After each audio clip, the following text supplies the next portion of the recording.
Good. All right. Good morning. The October 31st, 2023 board work session is now in order. Roll call, please. Mr. Susan? Here. Ms. Wright? Here. Ms. Campbell? Here. Ms. Jenkins? Here. Mr. Trent? Here. Please stand for the Pledge of Allegiance.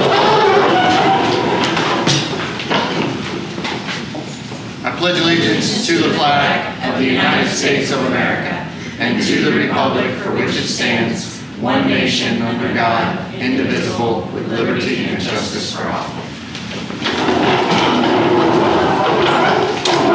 Thank you, everybody. I'd like to just take the disclaimer and tell everybody that it is Halloween. Everybody understands, and I think we're going to take an opportunity to wear a cowboy hat as long as we can. Appreciate the opportunity and suggestion by Dr. Rundell. With that, the first topic is a presentation on the discipline update first quarter. Ms. Dampier, Mr. Reed, and Mr. Hannah Schmidt. Miss. I know, I'm just teasing. So if you guys could come forward and talk to us about it. Yeah, so as they prepare to deliver the presentation, I do want to make a couple other disclaimers or notes.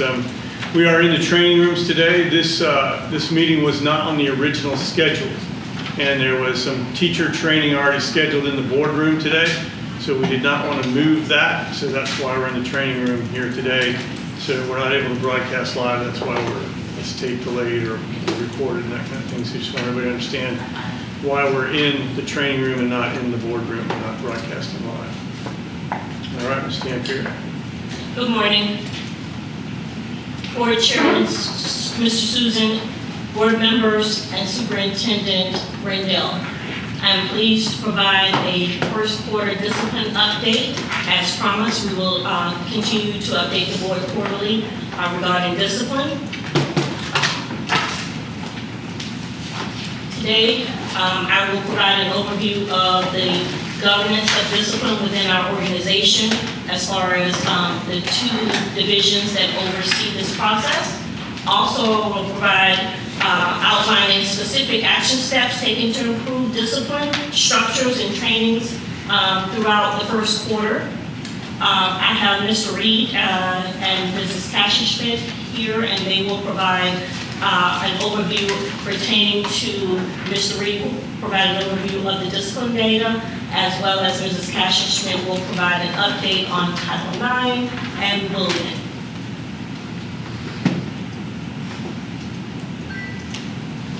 Student services and the chief of schools / principal supervisors work in tandem to ensure compliance of discipline reporting. And that's important because in our RSM report, as well as the Office of Safe Schools, it was important that we make sure that there was processes in place for reporting correctly. Student services is responsible for developing discipline processes, automated procedures, and documentation. That is our role as far as discipline.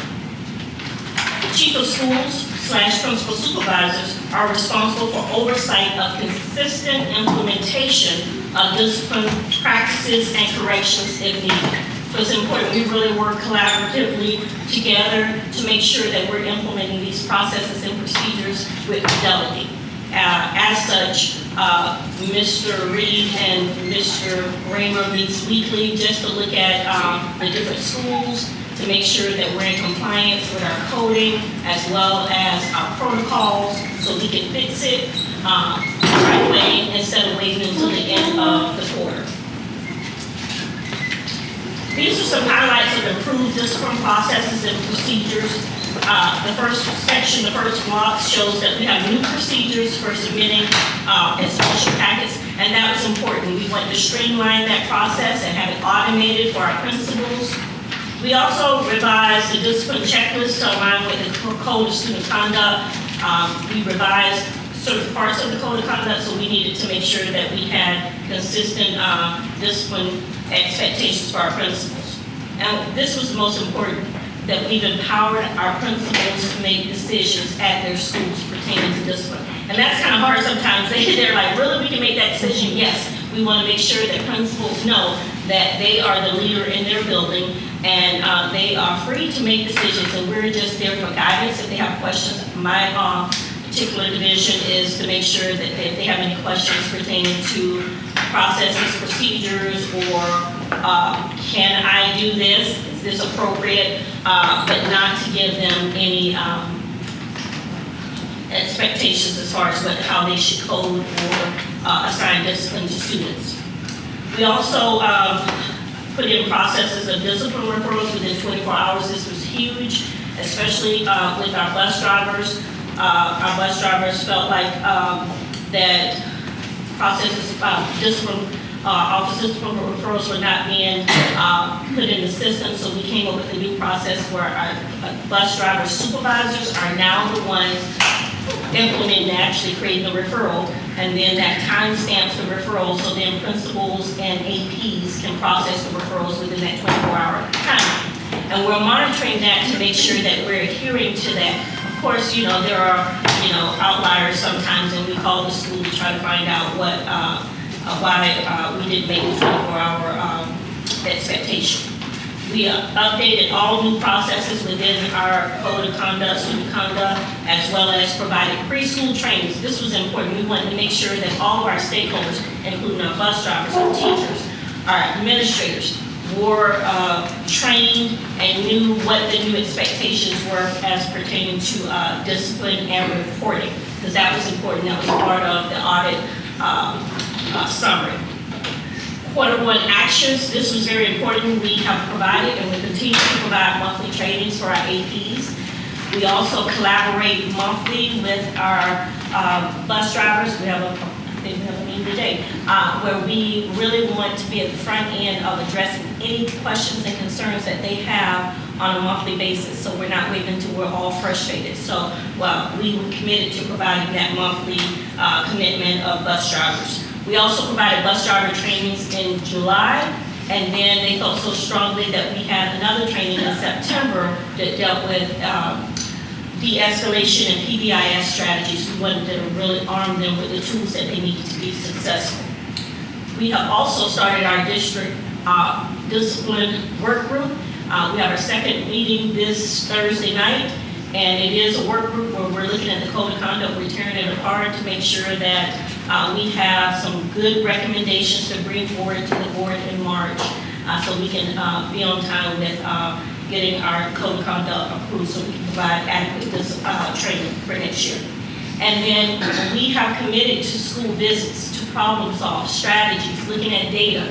Well, Mr. Reed and I just went to several schools on last Thursday. We're committed every week to make sure that we're monitoring the data and problem solve with principals how they can best utilize the staff on their campus, and to look at strategies to improve in actual discipline practices on the campuses.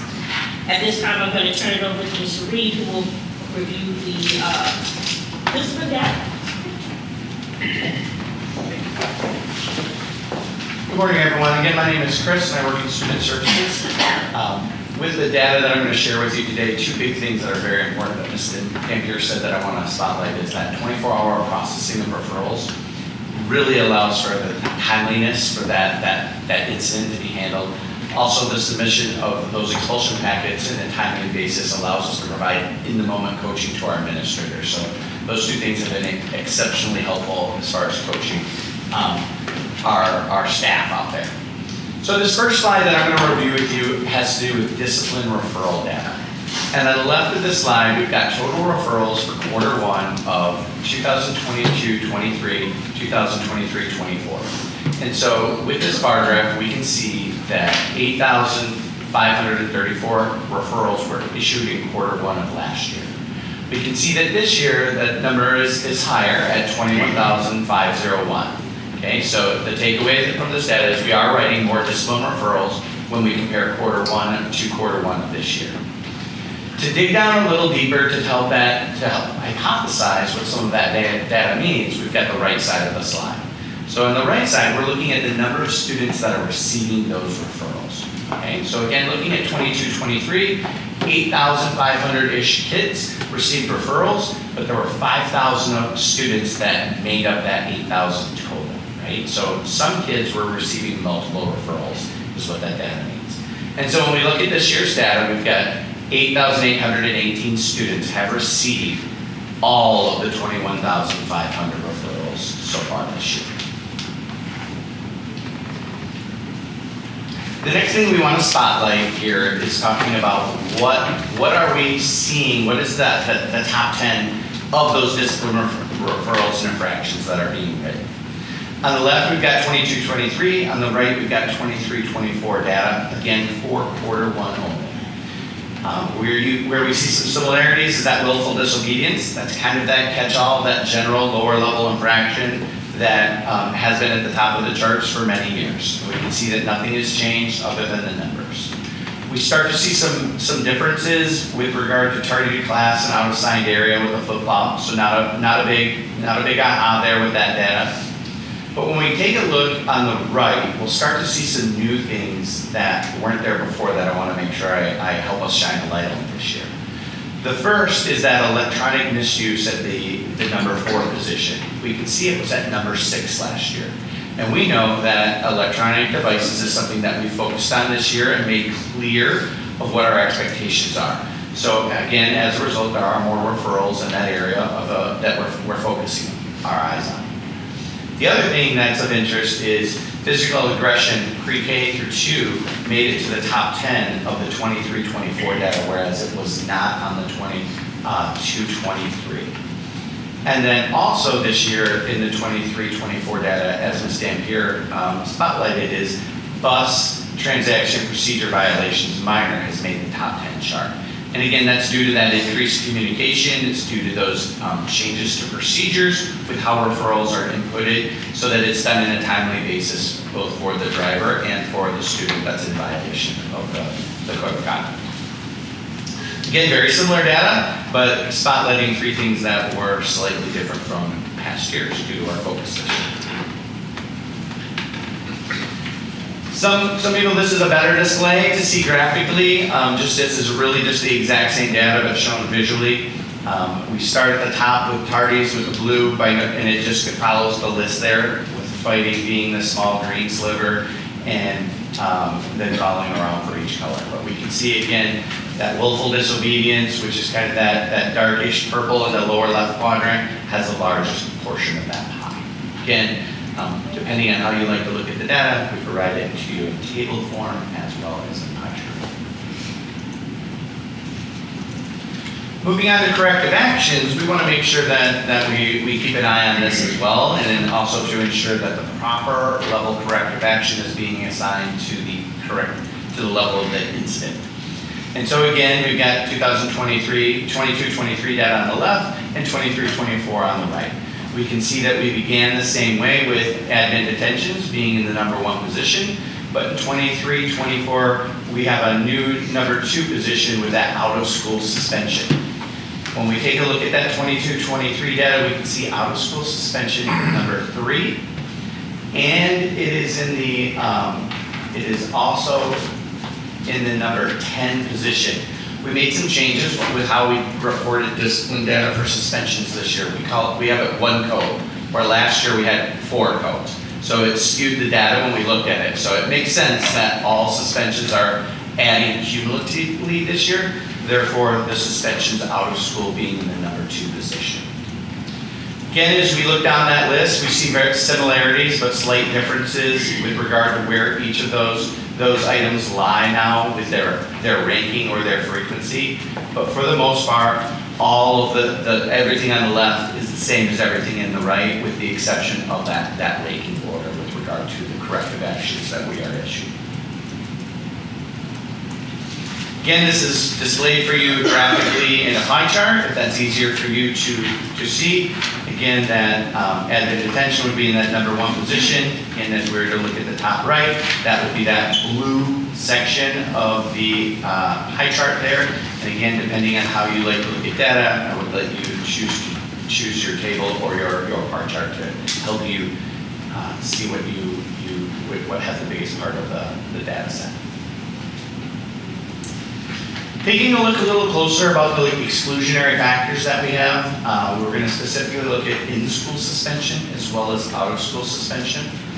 Our in-school suspension data is on the left with 22-23 being first at 1,639 for the first quarter.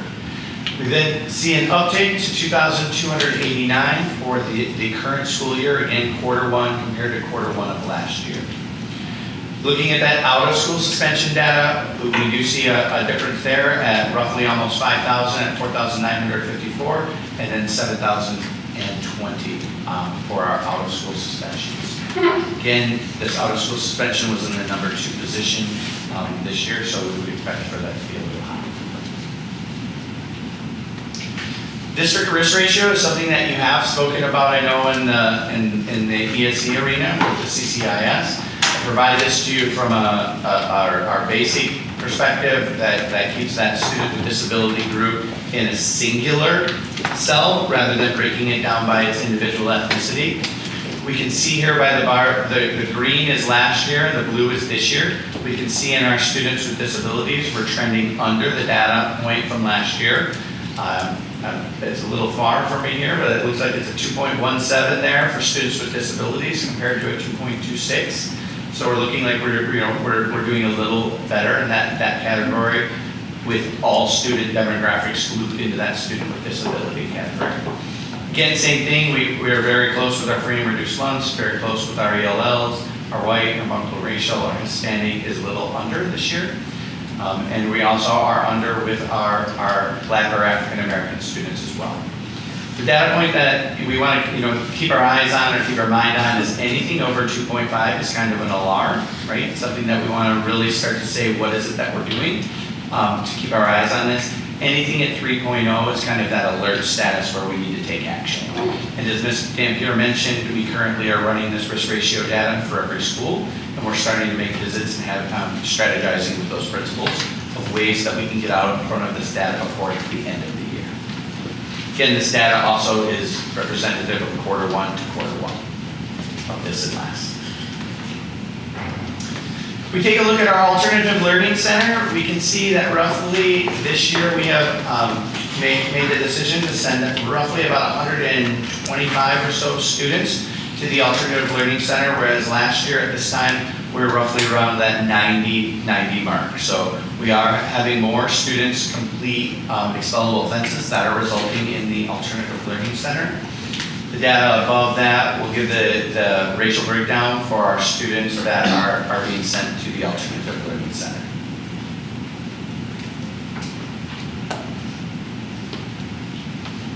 We take a look at those again, discipline infractions, okay, the things that are leading to our students being placed at the Alternative Learning Center. We've got those categories broken down from 22, 23, as well as 23, 24. We can see that last year there was a much larger number of students that were sent to the Alternative Learning Center for drug possession. And this year it was 45 versus 16. That's due to the creation of our drug diversion program. And I've got a little notation at the bottom of the graph there, but you can see a significant change from this year to last year with regard to our drug offenses going to the Alternative Learning Center. We also can see an uptake of our felonies on property this year, and those are again for incidents that are happening off our campus, not during school hours. But there are times where we need to deal with situations off our campus that possibly put students in harm, and we can see a slight an uptick in that as well this year. Fighting also, and then the assessor definition of FIT, we've seen an uptick as well at 30 versus 8. And again, the rest of the data is very similar with the exception of possibly that simple battery at 19 and 22 and 24 in the current school year. Again, all of this data is quarter 1 to quarter 1 from last year to this year. On the very bottom of that table, it does kind of paint a better picture of that total number of incidents. So we have had a total number of 91 drug possession or alcohol possessions this year, but 71 of those have chose our drug diversion program. Okay, so again, that data that I shared with you the last year was 45 and 16. We have had more, but we have selected the drug diversion program that keeps the students at their home school with different restrictions this year in an effort to serve them their needs.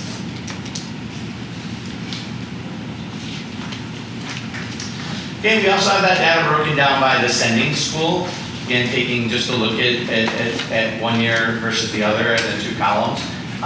Again, I won't really spotlight any of the schools, but I'll give you a moment to see that data on display for you. and to possibly hypothesize. To me, none of that data is extremely different. That would warrant me to say what's really going on there, but again, we wanted to provide you with the sites that are the makeup of the majority of those sites at, those students that are going to our alternative learning center.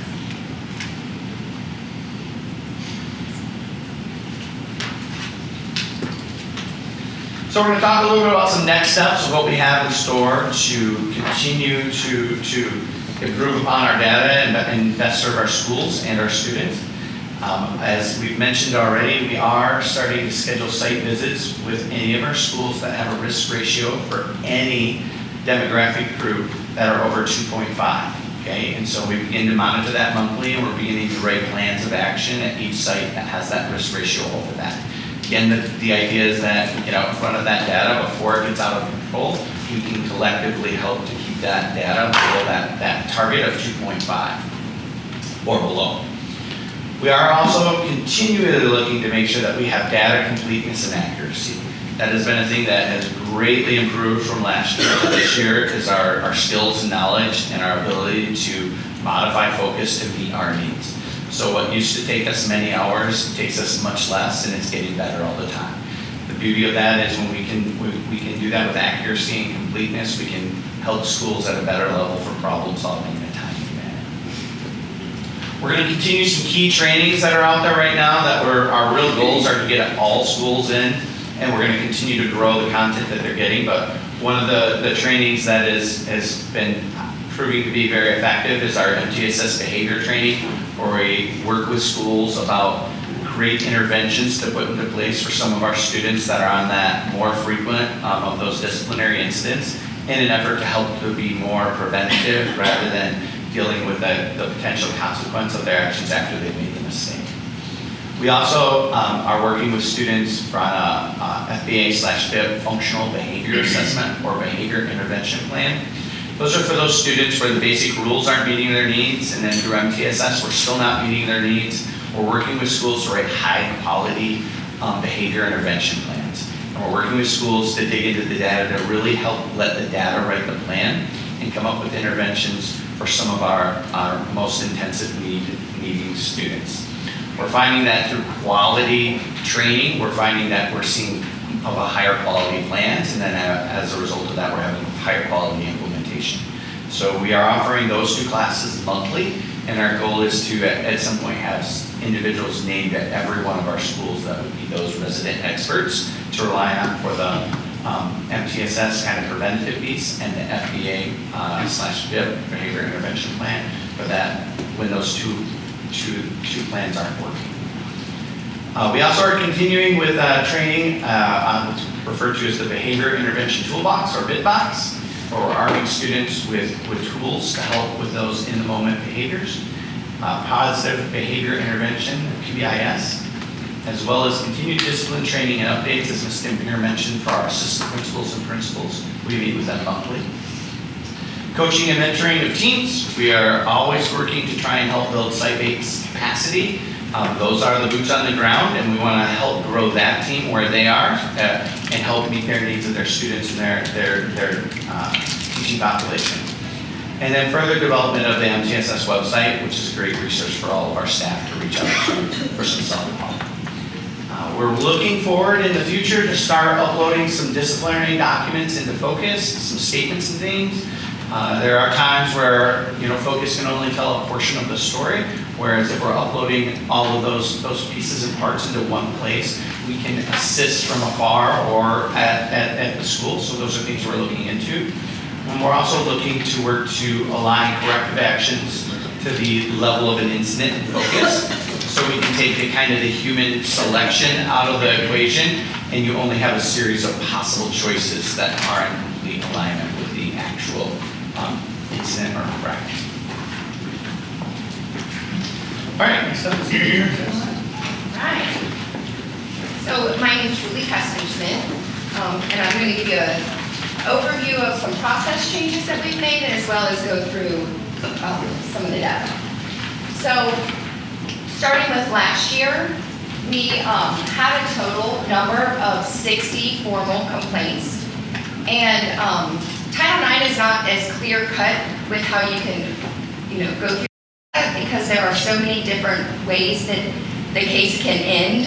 And so I broke it down to where we can just sort of go through how the cases have turned out, what the end result was of each case. So we had 6 cases in informal resolution, and that is a great scenario for a case to end because that means that both parties were agreeable to sit down and try to work out the issue. And so we had 6 of them go through that successfully. And then we had 25 dismissals, and there's 2 different ways that a case can be dismissed. There's the mandatory dismissal and a permissive dismissal. And so a mandatory dismissal would be something that either doesn't meet the definition of sexual harassment when the investigator gets into the case, or it didn't happen in the United States, or it didn't happen on one of our, in our school, we didn't have, control of the setting. And then a permissive dismissal would be more something along the lines of the person who filed the complaint withdrew their formal complaint. They no longer wanted to go through the process, or they were no longer enrolled in our district, so we no longer had control of that respondent or not respondent, the complainant.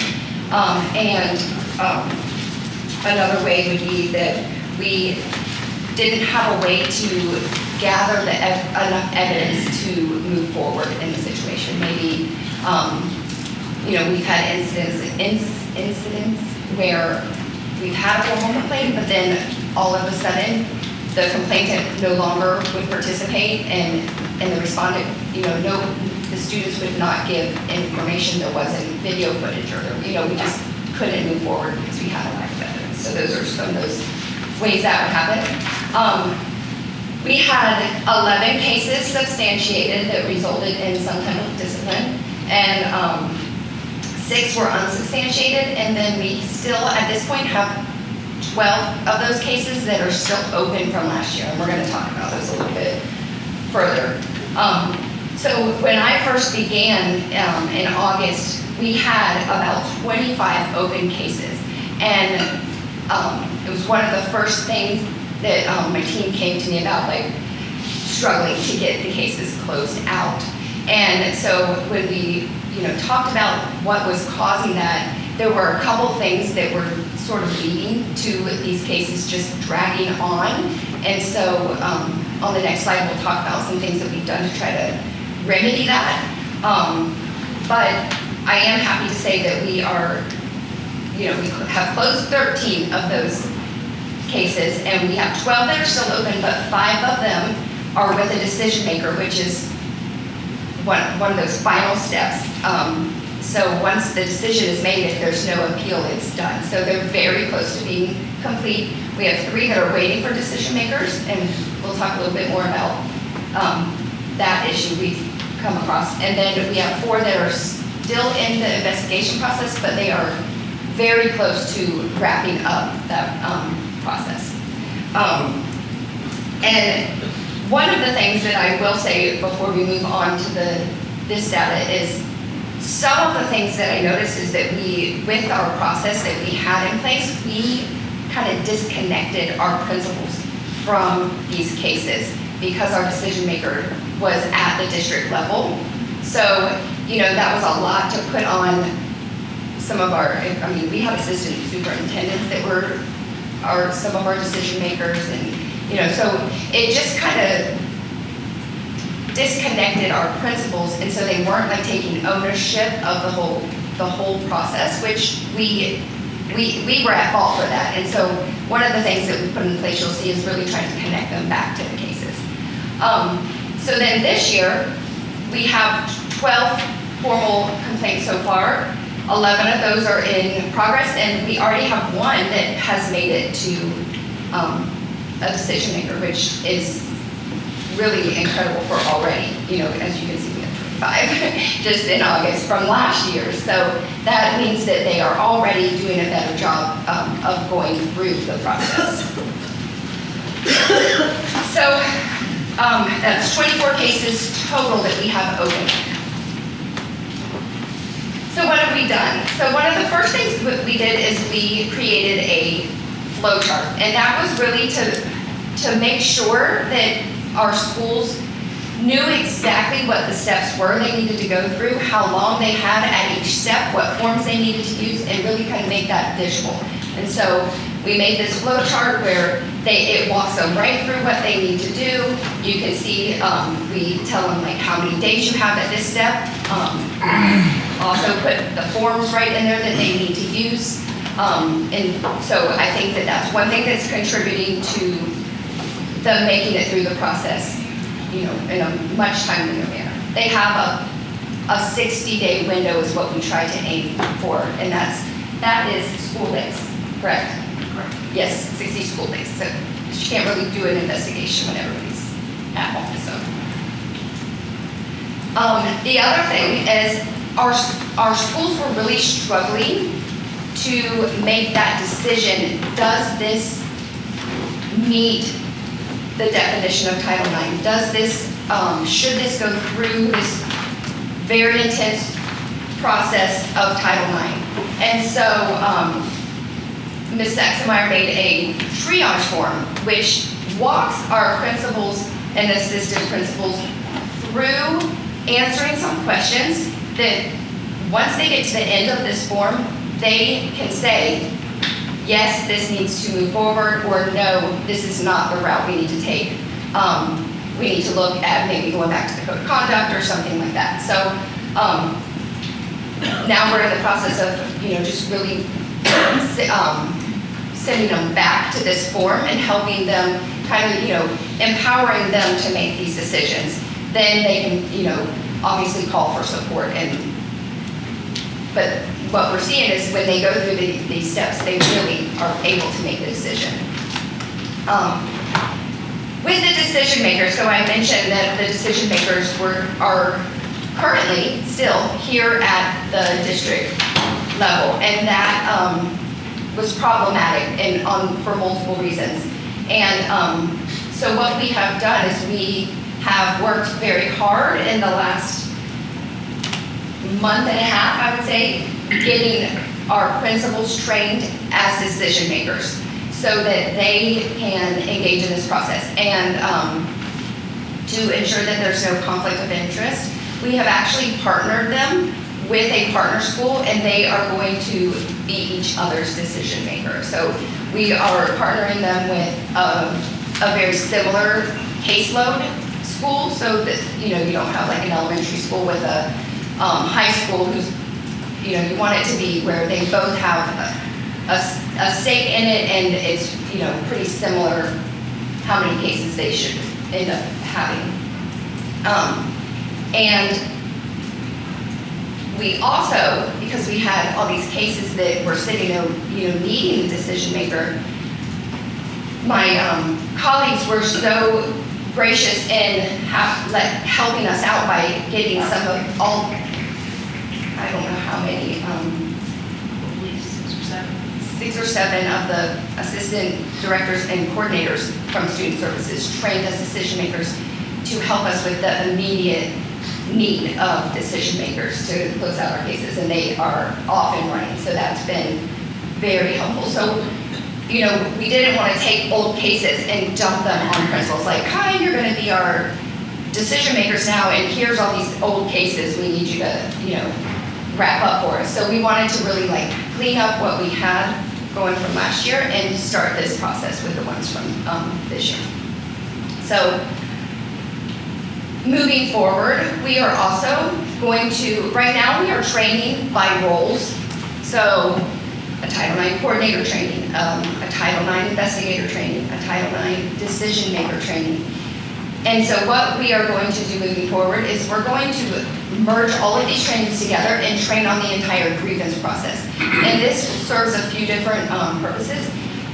If you, which we've, I think, already had happen, I think at the last board meeting, you guys approved a assistant principal moving into a principal position, maybe it was as an interim, but now that person is no longer in the role that typically is the investigator. They are now going to need the decision maker training. So by training on the entire grievance process, they are prepared to step in wherever they need to step in, and if they move positions mid-year, they have that training. Plus, I think it helps for them to really understand the whole process, so they know, their piece, but also what their piece looks like in the whole process of the grievance process. So, and then a big next step that we have is streamlining how we are tracking these cases and the submission of the completed packets in a secure, way, and the best way to house these. So that's the big undertaking for where we're going next. And then for bullying and harassment, so our bullying data from last year, we had 16, and for quarter one, we had 16 substantiated cases and 55 unsubstantiated cases. And this year for quarter one, we had 17 substantiated, which is very similar, but we had 99 unsubstantiated cases, which is interesting. That's a big increase. And so you'll see we've also we've got some ideas on ways to help with that number.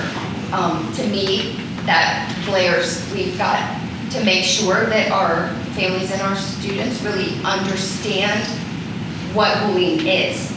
Because, there could be behavior that needs to be addressed, but it may not qualify as bullying. And so maybe this isn't the best route for them to take and, go through that whole investigation process. So, another issue that I noticed off very quickly is we didn't have a way to know how many reports had happened. And that by state statute, schools, when they receive a report, are supposed to alert the school district, specifically, the superintendent or designee. And so we needed a way for them to let us know when they received the report, not when it was all finished. So we were getting notification once it was completed because they uploaded the entire investigation packet. And a lot of times they were calling along the way, so the team would know that there were cases out there, but we didn't really know how many we had.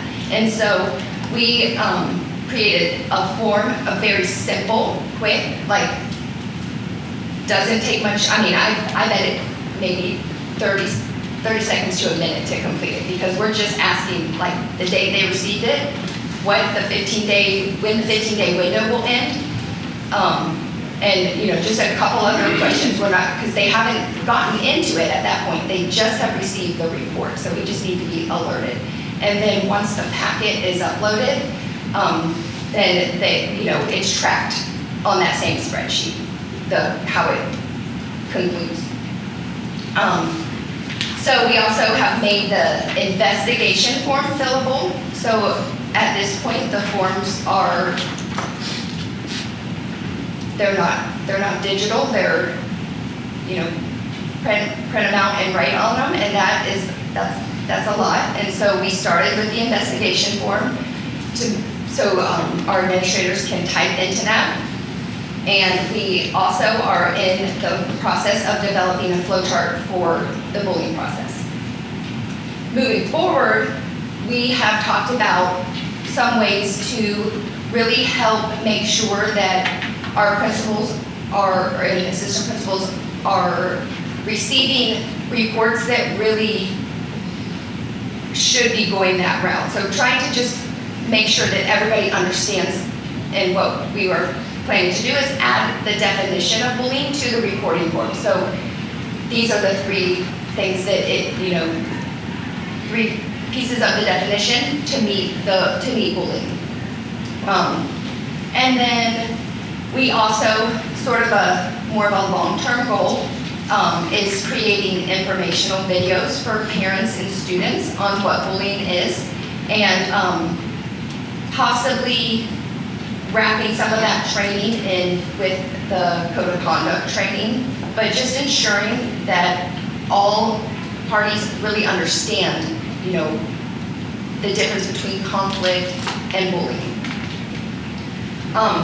And then, so then like the big lift is going to be moving the process from paper to digital. This is most likely going to go into Focus.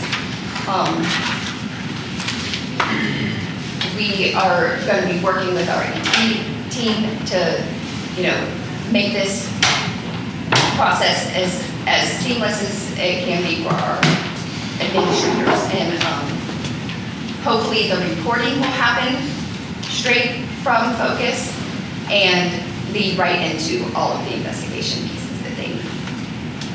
And straight into reporting into the state, whether it's substantiated or unsubstantiated. So we have done a lot of trainings, I say we, because it was the team that did these trainings, for administrators and deans and a few, you know, TOAs and some district staff. So we've had 2 investigator trainings for Title IX, 4 coordinator and decision maker trainings.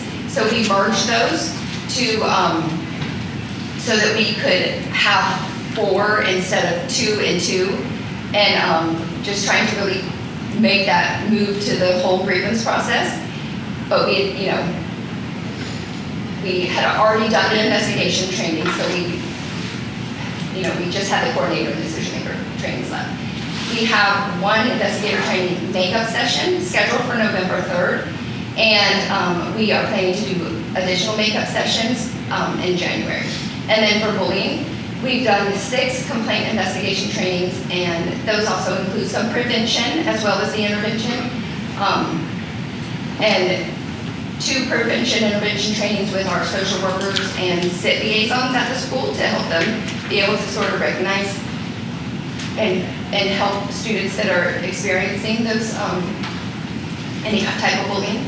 And we have an investigator makeup session in, also on November 3rd, and we will do additional makeup sessions in January.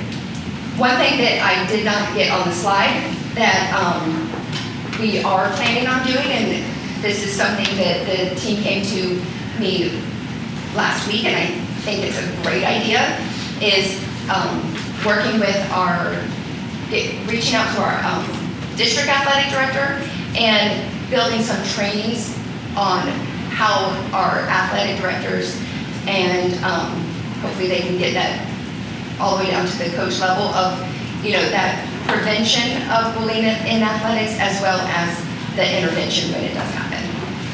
There was just a recent guide for bullying in athletics that was released that is very well done that kind of sparked that idea. So that's one of our you know, next steps as well. All right, so we're at questions.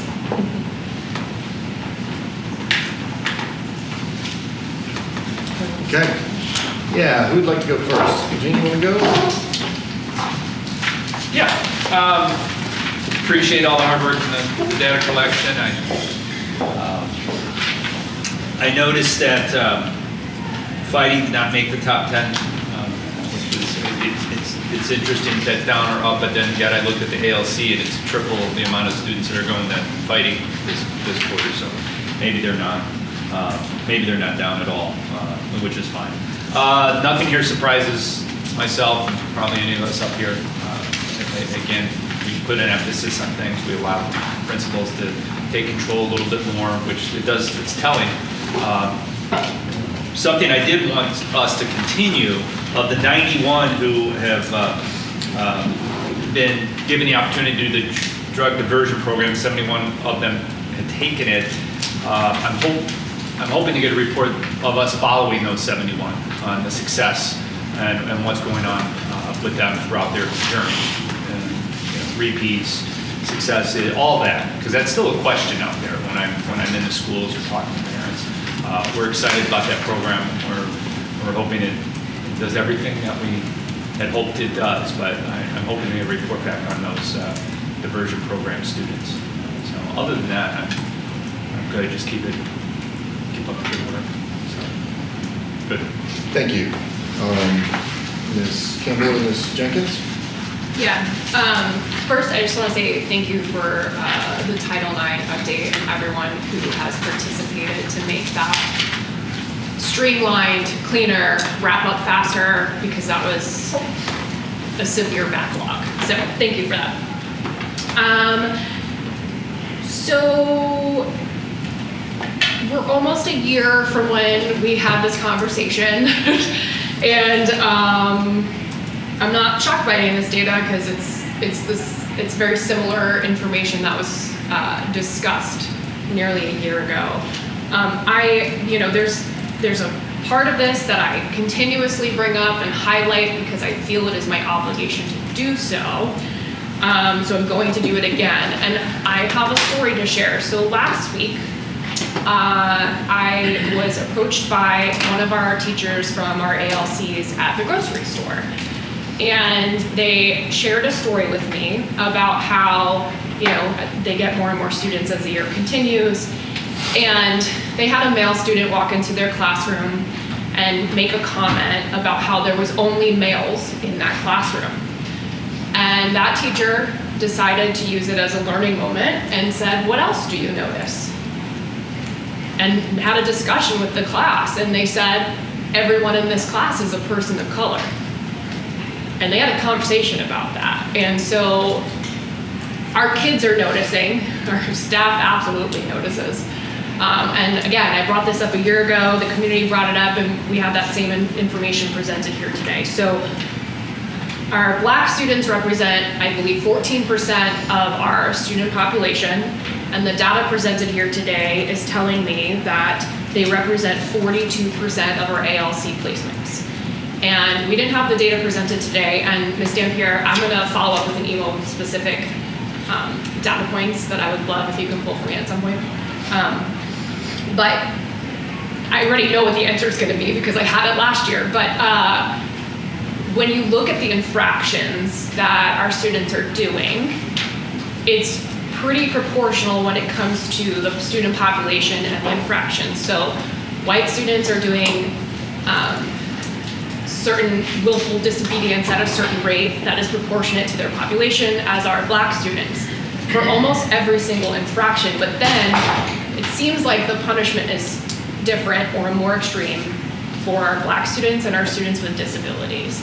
And that is concerning to me because it tells me we're doing something wrong. When we look at our district risk ratio, I understand that the state gets concerned when we get to a 3.0. But when you look at those numbers, I mean, the bar charts are so far off. We should be concerned as a district that there's a gap, like such a significant gap in our demographics.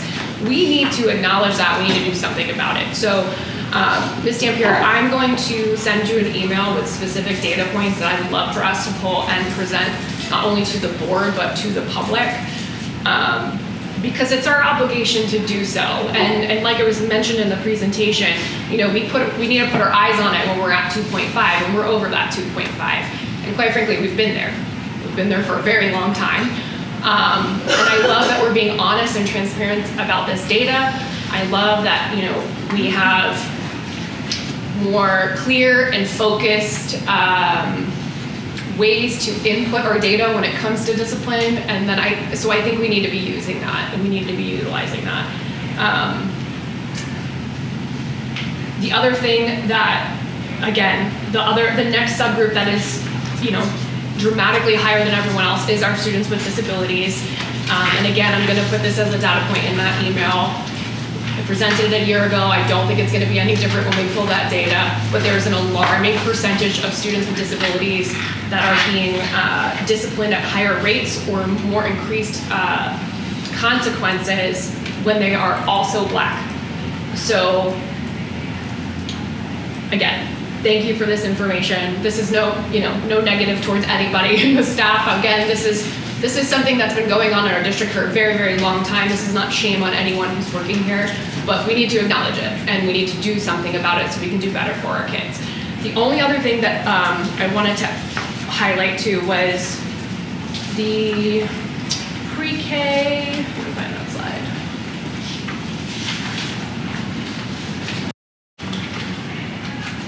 Physical aggression pre-K through second. So it wasn't on there in the top 10 last year. Is that because we changed the code of conduct and increased, okay, so it's really just because they're completely different ways of reporting that behavior, so it's not really, okay, all right. So, I mean, I'm concerned that it appeared in the top 10, but at the same time, that makes me a little bit less concerned, so we weren't reporting it the same way last year. And just so you know, we, as I stated before, we are visiting schools who have that over the 2.5, maintain high. And they have to create an action plan of, you know, what's needed from us, but then how, what strategies are they going to implement? And they have to submit that to us, and we're going to be monitoring that along with chief of schools and monitoring for implementation. Thank you, appreciate it. Yeah. All right, thank you guys, all of you for presenting.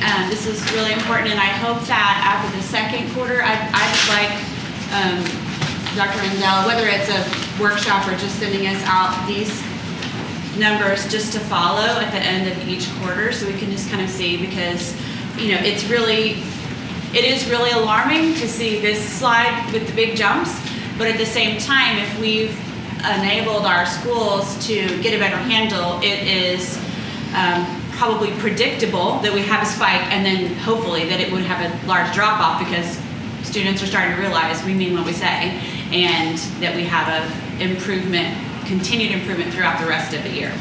That's the goal, right? To reduce those behaviors to begin with, not just to have a lot of discipline. I appreciate that very much, but I would like to have, like I said, at least an email or send out this same data so we can look side by side and see how it's We going. were going to do it quarter by quarter for sure. Yeah, that would be fantastic. Let's see. Sorry, I gotta get to my scribble.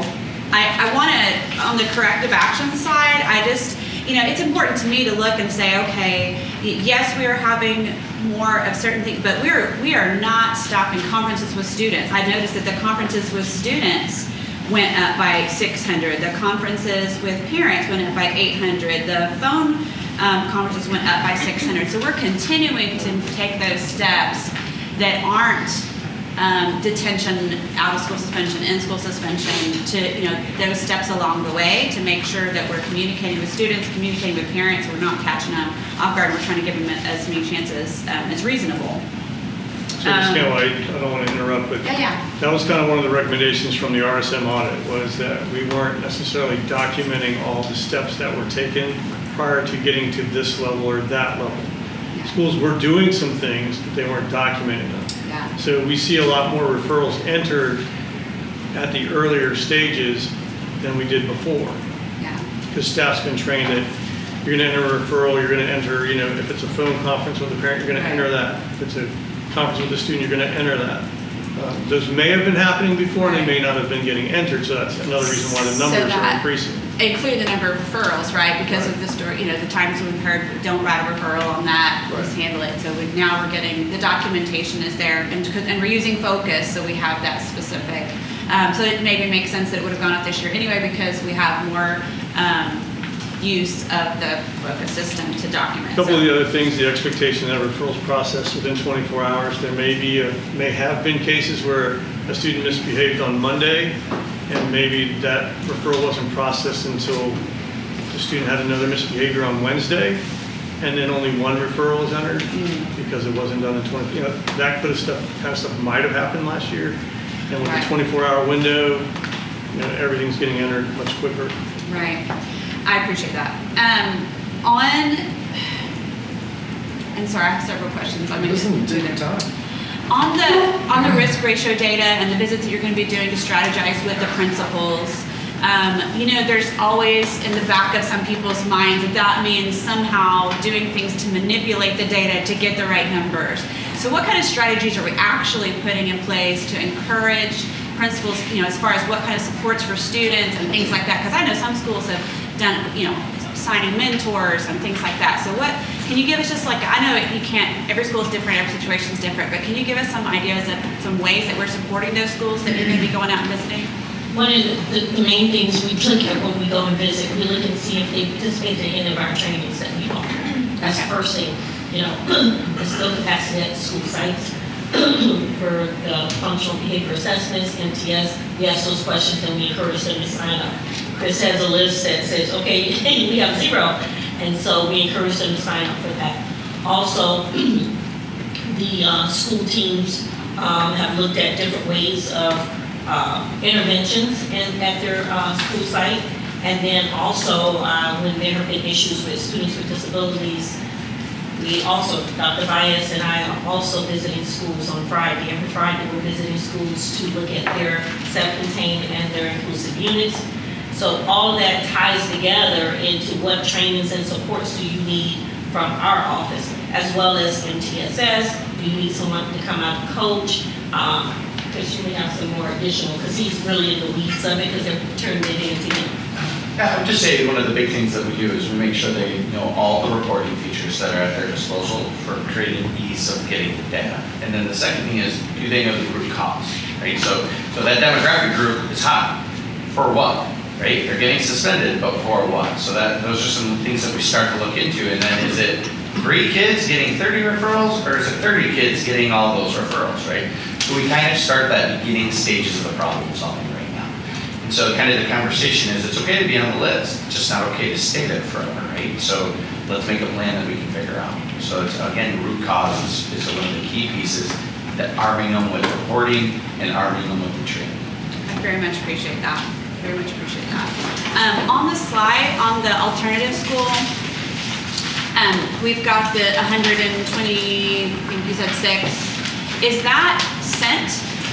These numbers represent the students who are sent to the ALCs or the numbers that are attending?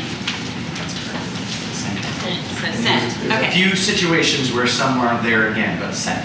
Right. The reason why I ask that is because I know that we, especially with the numbers that we've got, Ms. Jenkins, sorry, for the day. It's Halloween. That was concerned about that sometimes we have a difference in who actually goes to the ALC and who takes another option, because students do have another option.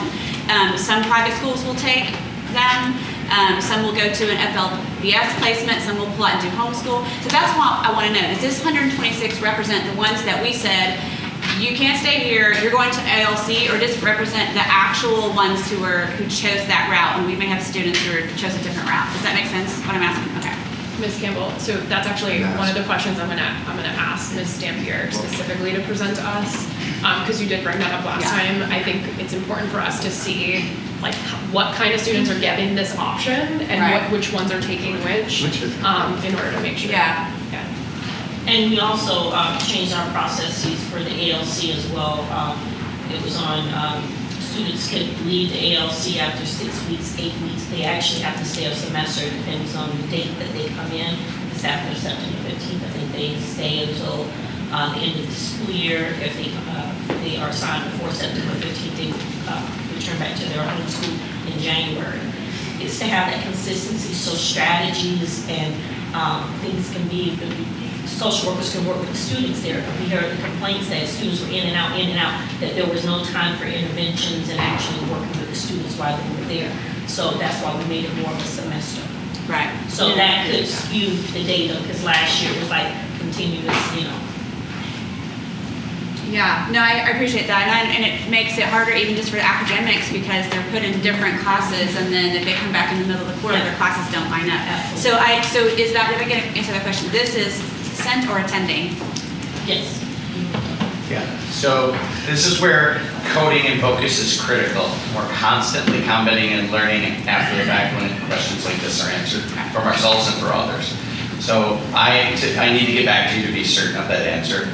I want to believe that is sent, but I need to verify that data before I can say it was certain. Okay, thank you, I appreciate that. I agree with Mr. Trent, like, as we go forward with our drug diversion program, we'd love to see that follow-up, and one of those data points will be how many students have that second infraction. Now, these 91, I'm assuming because that's how many total incidents there were, that some of those students were not eligible, because if it was their second offense, right, we're done. So we want to see how many of those 71 end up having that second strike and the expulsion that goes there.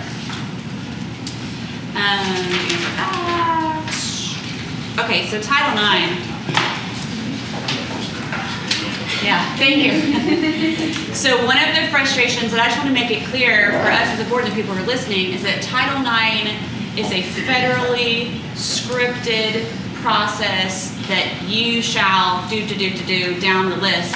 It also gets in the way sometimes of our schools being able to enforce discipline, because if it is also a Title IX case, then you've got that conflict. There may be a student who needs, and even if it's two different behaviors, right? So if there's sexual harassment along with fighting, we could have had the fighting discipline going, but we can't because we're in the middle of a Title IX process. Am I understanding that correctly?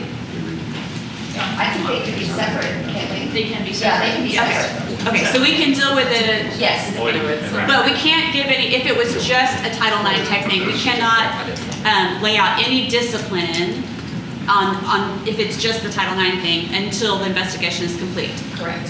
And I know there's some frustration from parents, from even schools, because they still have the students sitting in the seat and haven't been able to do anything yet. And you know, as a parent, we understand, if you don't have that immediate discipline, the behavior is nonstop. So they are to do supportive measures Okay. immediately. Okay. And so a supportive measure could be a schedule change and removing, you know, the one individual. Right. It's just such a Most likely burden. responded It's a from. burden on our schools. Mhm. It is. It is a burden on our schools. So I It is. appreciate that. And Thank it you is for a reminding me of very, that. very, very intense process. Right. And I It's a appreciate you lot. reminding me of that, because we have to stay away contracts and things like that. Yes, yes. Thank you for the work you've Well, the done. goal is that they're safe. And so Right. that's, we really want our schools focusing on the Right. supportive measures. And the work that you guys have done to get this down, and I'm sure you'd Yeah. like to have the support, your support, to get this number down and so that it can happen faster and everybody can get where they need to go. And I appreciate the work, including our principals and training. On the flow chart, who is the appeals decision maker? So I just finished our first appeals decision. I served as that. Okay, thank you. And then, on the bullying piece, does the bullying investigation, does it have to follow the same format as a Title IX? We don't wait, but this is just, is this Well- an internal, state, or federal process? I can't remember. So we follow the state statute and we have a policy 5517. Right. It is a 15-day window that we try to stay in for that, and it is not the same process. Okay. So there are certain things that we have to do at a certain time. Right. So certain it's scripted out like Title IX? It is scripted out, just But not shorter, as a- different yes. process, right. I appreciate very much you talking about our students and families needing to understand what bullying is, because, you know, if anybody's been in the classroom, a kid cusses at another kid, he's bullying me, and that's just not the definition by any organization of what bullying is, and it's important to catch those but we can't deal with it effectively if everybody's calling bullying at every time a student's being mean to you. Sometimes somebody's just being mean. Yes. You know, and it needs to be addressed. Yes. It needs to be handled, but it's not bullying, and it's a different animal, and so I very much appreciate that. Thank you for the flow charts. I can just imagine I'm a list box filler inner person, and just to take with so many new administrators and so many new processes going in place to make it not foolproof, but just step by step. I very much appreciate that. And and then the training. So kudos, and I just say go forth and keep doing good work, because you guys have had a monstrous task, and you've taken it on very well. Thank you, Ms. Campbell. Ms. Wright? Okay, all right. Thank you for the presentation, all the information. Honestly, this data is pretty much what I expected. I figured we're going to see a huge jump, and we're probably going to have that for consistent few quarters until students realize, hey, this is now the rule, and we're gonna abide by the new rules. So I'm not alarmed by a lot of the data. I just had a few questions though. Are our bus drivers given updates on the referral process? Do you know? I know we're processing them within 24 hours. Are we letting our drivers know, especially when they're Yes, that was one of the features in Focus they asked to find out when it's been processed. Okay. They didn't know that was that little, okay, it's not being processed. Right. So we put a process in Focus where they can actually see it. Okay, all right, thank you for that. And then I had a question, this risk ratio comes up frequently, we talk about this quite a bit, and I wanna fully understand it, and so I wanna make sure that I'm clear on this. The risk ratio is determined based on a demographic at a site location, correct? So if you had a disproportionate demographic, say you had only 10 kids with disabilities and half of them got in trouble, that would make that risk ratio go up, right? Is that correct? Am I understanding that correctly? Yes, we had a similar situation at a school last week when, if you remember, we were at, and they said, well, I only have 20-something% of this demographic. So of course, my risk ratio is going to be high. Right, and so then we identify and say, okay, well, how many students are, making up that risk ratio as repeat offenders? And then it went from like 20-something students down to 6. So then we said, okay, of those 6 students, let's see what we can put in place for those 6 students to make sure that we're meeting their needs. okay. So if you want to look down. Yeah. So they can see how many students are created now. Okay, thank you for that. So I appreciate the clarification there. One of the other things I think that we see is that we do have different types of discipline available at different schools. So I'm going to use in-school suspension versus out-of-school suspension. It's not uniform across the district. So not all school has the option to do an in-school suspension, which therefore then kind of makes them probably lean towards out-of-school suspension when it could be handled in-house. So I think it would be smart for there to be consistency across the board so that we could have fair numbers. I'm sure when you look at your schools, we see it in here, I'm willing to wager that some of those schools that are sending kids more frequently probably don't have all the same tools in their toolbox as some of the schools that aren't sending as frequently. And we are looking at that. I've already mentioned that to Dr. Riddell as one of the interventions I'd like to add for next year.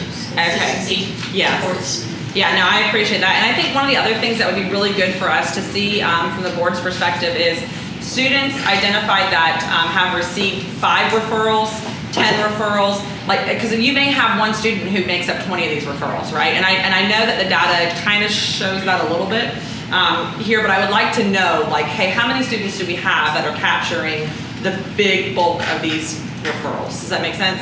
And for me personally, I would love to see a 5 referral and a 10 referral kind of basis. Do any of these students represent those? Because those would be students that we absolutely need to step in immediately and help and get them additional supports and find out what's going on so that we can try to make sure that we get it under control.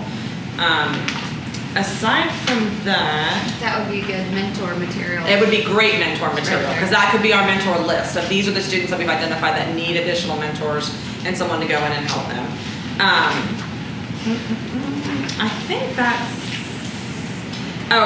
the stay away contract, Ms. Campbell, you brought this up, and so I want to say this again publicly. I want to make sure our schools, because I've had an incident this year, are contacting the parent whenever a stay away contract is being asked to be signed by a student. So sometimes a student comes in, they don't know, oh my gosh, this is happening, and they feel very intimidated based on whoever's interviewing them. So make sure that a parent is contacted before a stay away contract is asked to be signed by a student. That's just one piece of advice I would say to remind our principals of that. But other than that, no, I'm looking forward to how this progresses. I think it's going to get bad. It's going to be ugly. This is ugly, right? This is not great data, but it is going to get better. It's just going to take time and consistency. And as long as we keep on using the same measuring sticks for everybody, that will help, right, to some degree. And we stay with the plan, I do believe that we're going to see dividends paid in huge amounts for us and our discipline going down. So thank you. You want to say something? I do. You always like to go last, so. It really stinks. I can't wait for about 30 days. So, I know you like jumping in. it's nice to hear some things, because then I'm like, yes, you're right, I want to go in. So Ms. Jenkins and Ms. Campbell both brought up the data of students that were committed to expellable offense and they're faced with ALC, but they choose other means of educating. I think that's important to know. I think that's the conversation I might have had if I were that ALC classroom teacher as well, because some families choose different routes. Also, Mr. Reed, you said it's quote, it's okay to be on the list, just not okay to stay there. I don't think it's okay to have our principals feel that they're inadequate if there is hypothetically 600 kids in a school and we're talking about 6 kids and it's proven that they are doing what they can do. Maybe they are going to stay on that list. Maybe it's the 6 kids. So I just want to let our principals understand out there that we're behind them, and if they are doing what they're supposed to do, to keep doing what they're doing. So I think that's the message I'd like to get to our principals, that you just want to, I don't want to say check your box, but you want to make sure things are done. But if they are doing what they need to be doing, I mean, our kids are imperfect. And we're going to have, we're talking 1% of the student population that is doing things that we would see them, rather not do. But I just want to get that message out that our principals are going to be faced with manipulating data. I mean, our veteran principals are not going to do it, but if you take a newbie principal and you got someone from the district saying you can't be on this list, well, that tells me what I need to do. So I just don't want to see us go down that road. Other than that, the bullying, I believe that's one of the misused words probably in the last decade as a classroom teacher and as a parent of an elementary school girl. Everything's bullying.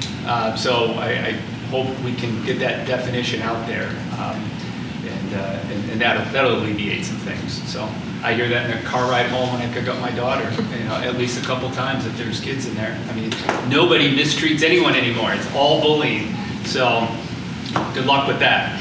So other than that, I just wanted to be clear out there. Thank you. So on the stay away contract, there is they have to put a parent contact date and the method that they contact the parent. So hopefully. And just to follow up with that note, what I think should happen is a parent needs to actually be contacted, not just I left a voicemail for mom, Yes. now sign this contract. You need to have that conversation, because that form is intimidating. It says it can be used against that child when it comes to further discipline later on. And a kid doesn't know, so they're just going to sign it if a principal's saying you need to sign this form right now. So just to make sure that they truly contact and speak with the parent, So maybe adjusting that wording. Yeah, to say spoke with parent, parent name or something, so that who'd you speak with, and it triggers them to know they need to actually speak with somebody. Yes. Yeah, thank you. And that's something that can be tweaked, we can update. Yeah, thank you. Thank you, Ms. Wright. I did want to say that we'll get through this discussion, we'll take a break, and then we'll come back and do the 9,000, and we'll kind of talk about that in like fun when we talk about it. But I think that after this discussion, everybody can take a break, and people that are in here can head out. I wanted to first say that we're exactly where I thought we would be. On top of that, the data that we're comparing ourselves is like comparing against apples and oranges, or completely separate. The amount of things that were not being reported last year, had they been reported, I feel would have shown a significantly higher amount of reporting than we would have today. And there is no doubt in my mind based on that. The changes that we've made to collecting the data, say for instance, where we have workers' comp cases where teachers are getting bit, chewed, hit, everything else, where they may not have been getting referrals before, are now getting crossed by your team to make sure that they are. There's also times that we have now a point of contact where we didn't have before, when people were saying, hey, what's going on with this data? Where is this? What's happening? There was nobody that was stepping forward and saying, okay, this is what it is. And that was an issue. And there's a lot of our principals that were forced to not be able to suspend to a certain amount based upon the current environment that they had. So I would make the argument that between the changes in our policy, between the data that we've collected and put together with a point of contact, and the corrective action, that's the thing we don't talk about too much anymore. How much we want to have that ability to work with those children behind the scenes. Ms. Jenkins brought up a great point. We see for the first time, pre-K through 3, those children need to know what appropriate behavior inside of a classroom is in order for us to set the tone. If we're going to say that pre-K through kindergarten and 3rd grade are significant learning gains for both math, for reading, for everything else, why in the world would you not include discipline as a part of that conversation? I would say data recording system with all 7 data points consistently and alerts being acted upon. Remember last year, there were some kids that were sent away, given a referral. The machine, the focus was sending alerts to those people, and they weren't even being acted on. So some of the kids didn't have referrals that were being processed. Students were inside the classroom after an alert referral was given out, and this teacher was standing there saying, what is the infraction here? What is the outcome? And it just wasn't being done. I also said that the process with Title IX, I mean, that was where we just danced with Ms. Campbell, is 100% what it was. Title IX, we had a situation where some of our discipline wasn't being acted upon because of the Title IX investigation was in the front of it. And we've cleaned that up now. That is not going to happen anymore. So families that are standing there waiting for, hey, this kid just did this to my kid, and us saying that, oh no, well, it's part of the Title IX and it has to be so no, that's not anymore. We will act on discipline when it's appropriate, and we will act on Title IX when it's appropriate, and we won't hold each other up. It has to happen. Because what happens is if you have a child, I have 5 of them, and that person acts inappropriately, my kid acts inappropriately, if I don't take the opportunity to self-correct and teach them what's right and wrong, they'll continue to do it. And that was not happening inside of our system. So I also wanted to say that the reporting, we had, not only did we not have principals that were reporting to the level that they needed to, there were pre-discipline referral processes, there were forms out there were so many things. I would say that anybody that compares last year's data to this year's data is doing a significant deficiency in looking at it. And if there's anybody that looks at what we had last year as a base point to what we have this year is significantly incorrect to try to even compare the two. And what I would point to, which is the most amazing fact that I didn't even know till I saw this when I looked at it, is that our students with disabilities and our African American students are actually risk ratios going down. If that's not an indicator that there's something that is definitely moving in the right direction, and Ms. Dampierre, all of this work, I will tell everybody here, I am significantly impressed with your work. I called you on, what was it, Friday when I was driving home, and I just told her, I said, I am so proud you are a part of our district because you are not only identifying but fixing with the focus that not many people are talking about, which is corrective strategies so that we can help these children. We're not about to just send kids to be expelled. We don't want them to be sent off without, hey, this is how you can help, this is how you can become a better student. That's part of what the conversation is that we are effectively putting into strategy, and I really appreciate that. I think people forget also that these children, it's not entirely, they're coming out of COVID and they're in their 2nd, 3rd, 4th year of it, but we have to remember that some of these children are just now starting to get the second and a half year of discipline strategies coming out of when they just didn't have any before.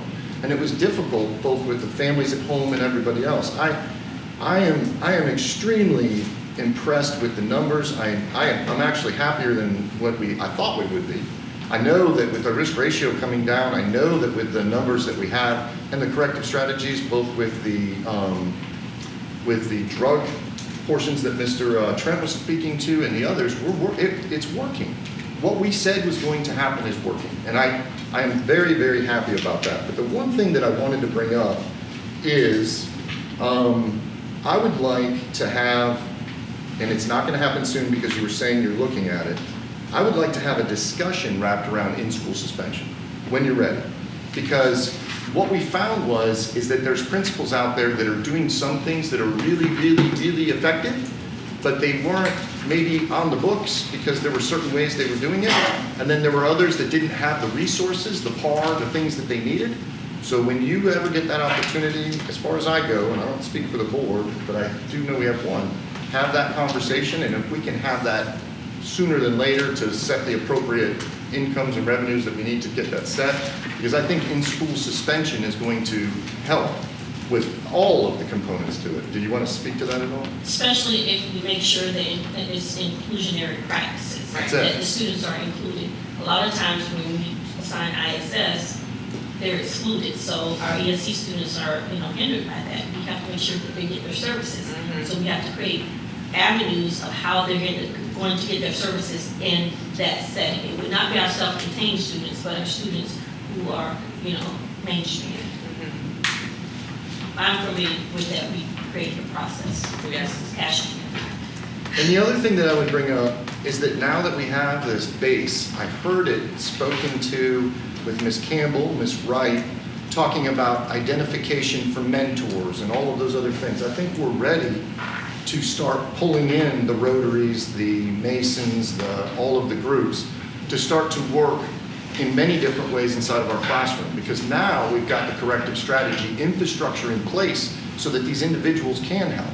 And so what I think one of the components that we're missing at this point is we used to have our pastors used to be able to walk through the schools and both work with our teachers and with our students.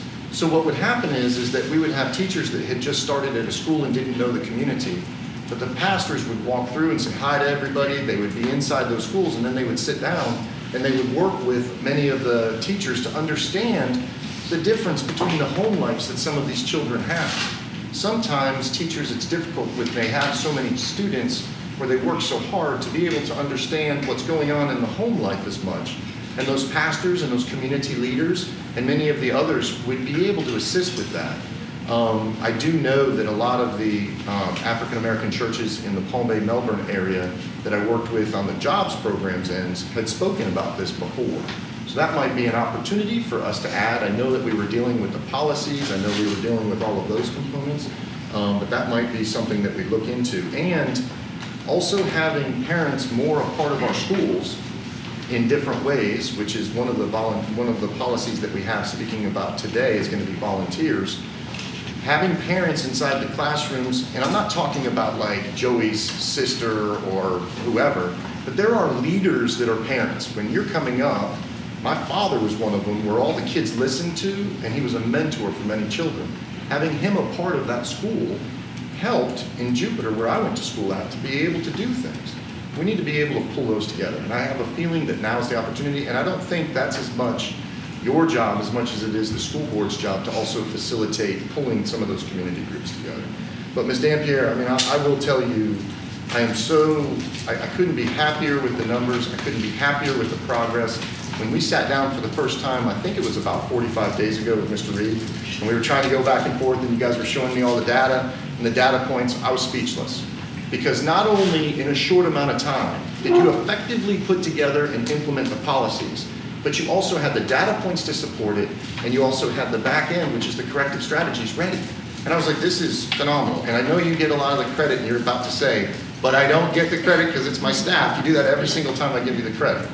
Yes, I would be remiss if I didn't say it's a team effort. We work together as a team to make things happen, and we're in this together.